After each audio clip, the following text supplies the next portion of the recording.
नमस्कार दोस्तों, चलिए जानते हैं अमेरिकी fighter jet Boeing F-15EX eagle 2 के बारे में। F-15EX लड़ाकू विमान अमेरिका के F-15E स्ट्राइक ईगल का अपडेटेड वर्जन है, जिसे Boeing defence space and security ने एरोस्पेस कंपनी मैकडॉनल्ड डगलस के साथ मिलकर आज से 34 साल पहले 11 दिसंबर 1986 को तैयार किया था।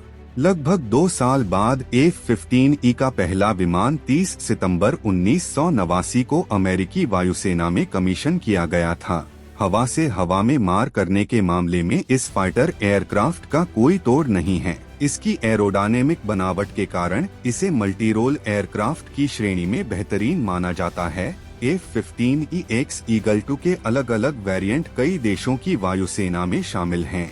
अमेरिकी वायुसेना में तो 210 की संख्या में F-15ES लड़ाकू विमान तैनात हैं। जनवरी 2014 से इजरायली वायुसेना में 25 F-15I लड़ाकू विमान शामिल हैं। इसके अलावा दक्षिण कोरिया की वायुसेना में 2019 से F-15 के 59 एयरक्राफ्ट भी तैनात हैं। सऊदी अरब की वायुसेना में भी 2014 से 70 की संख्या में F-15S ईगल एयरक्राफ्ट तैनात हैं, जबकि 84 F-15SA का ऑर्डर पेंडिंग है।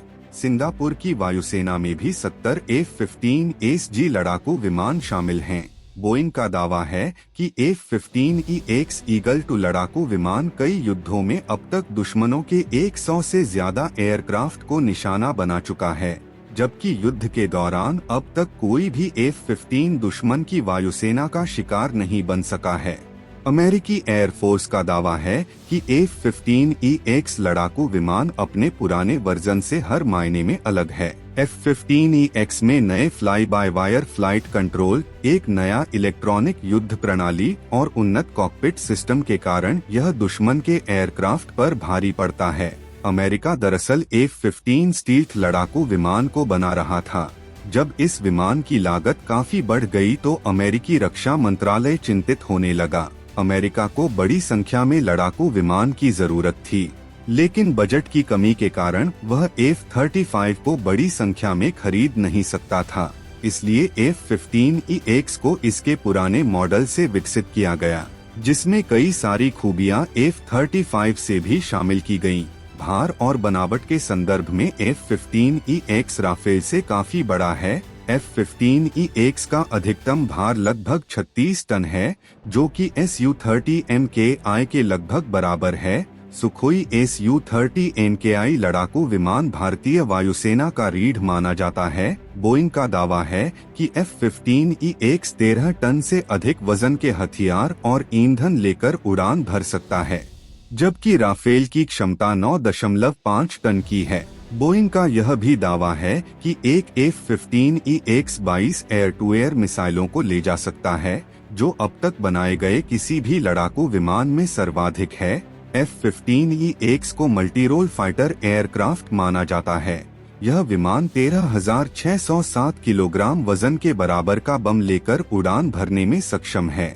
इसमें एयर टू एयर और एयर टू ग्राउंड मिसाइलें शामिल होती हैं। यह विमान सभी मौसमों में उड़ान भरने में सक्षम विमान है, जो पहली बार 1976 में अमेरिकी वायुसेना में शामिल हुआ। लेकिन भारत को जो F-15 पेश किया जा सकता है वह आधुनिक होगा और नई तकनीक से लैस होकर यह 4.5 जनरेशन का विमान साबित हो सकता है। अमेरिकी एयरफोर्स के लिए बोइंग 15 ईगल को F-14EX में बदलने जा रही है, जिसके लिए अमेरिकी कांग्रेस की ओर से $1.5 बिलियन खर्च करने की मंजूरी दी गई है। अमेरिकी कंपनी लॉकहीड मार्टिन भारत को जो F-16 ऑफर कर रही है वह भी पुराना विमान है, लेकिन नई तकनीक से लैस करके इसे F-21 का रूप दिया जाएगा। F-15 अमेरिका का अग्रिम श्रेणी का लड़ाकू विमान रहा है और यह भारत के मिग और सुखोई के लिए बड़ा सिरदर्द रहा है। इसे अमेरिका ने खास तौर पर हवाई लड़ाई और हवा में कलाबाजी दिखाने की शानदार क्षमता को देखते हुए तैयार किया था, लेकिन यह जमीनी हमलों को भी अंजाम देने में सक्षम है। अमेरिका के पास F-35 और F-22 जैसे आधुनिक 5वीं पीढ़ी के लड़ाकू विमान होने के बावजूद रक्षा विभाग इस विमान को रिटायर करने से हिचक रहा है। और F-15EX को आधुनिक बनाकर उन्हें खरीदे जाने पर बात हो रही है। F-15 विमान की अधिकतम गति मैक 2.5 यानी 3000 किलोमीटर प्रति घंटा है और इसकी रेंज 4800 किलोमीटर है। यह बड़ी मात्रा में बम और मिसाइलें अपने साथ ले जाने में सक्षम है।